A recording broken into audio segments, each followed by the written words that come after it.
Alors, regardez-moi le diagramme. Ici, le diagramme, par exemple, je vais essayer de faire un exemple.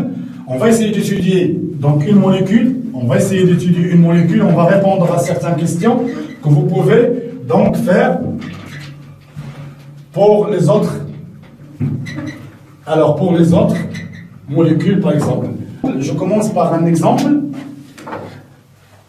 avec un diagramme sans interaction SP. Sans interaction SP. Alors, je vais prendre l'oxygène. L'oxygène O2. Alors, l'atome O est là, un Z égale à 8. Donc, 8, il est supérieur à 7. Donc, c'est un diagramme sans interaction SP. Comme ça, c'est très simple. Vous pouvez donc tracer votre diagramme très simple. Alors, pour tracer un diagramme très simple, on commence par la couche de valence.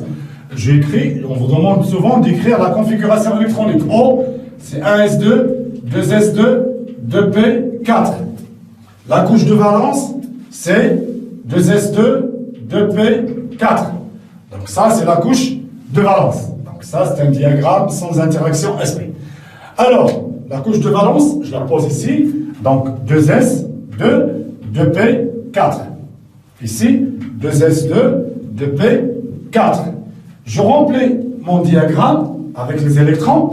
Donc, 2 électrons ici, 4 électrons ici, d'accord?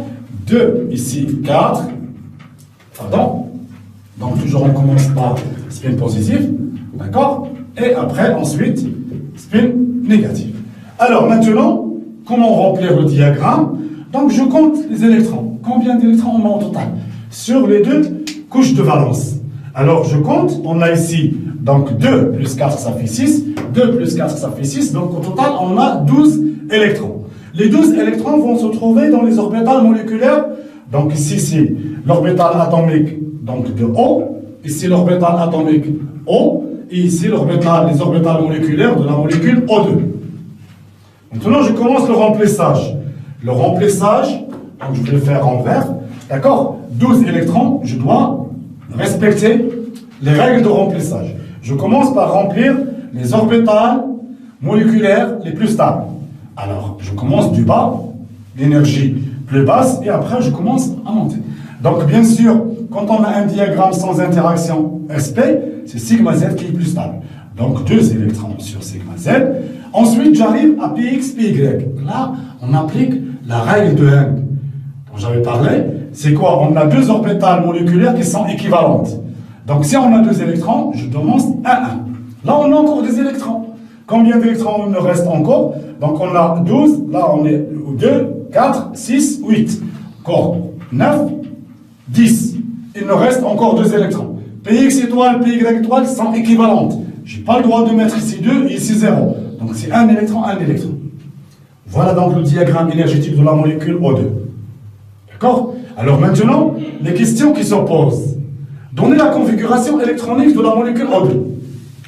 On commence à répondre à pas mal de questions ici que vous allez rencontrer, bien sûr, le jour de l'examen. Alors, la configuration électronique de la molécule maintenant O2, on ne parle plus de l'atome, l'atome c'est 1s2, 2s2, 2p4, maintenant c'est la molécule O2. Alors, sigma, je commence par écrire donc les orbitales moléculaires. Donc, sigma S ou 2S, comme vous voulez. Sigma S ou 2S, c'est la même chose. Donc, sigma, j'ai noté S. Donc, sigma, donc S, 2. Sigma S étoile, 2. Sigma Z, 2. PX, PY, je peux les regrouper 4, je peux mettre 2, 2. Et vous avez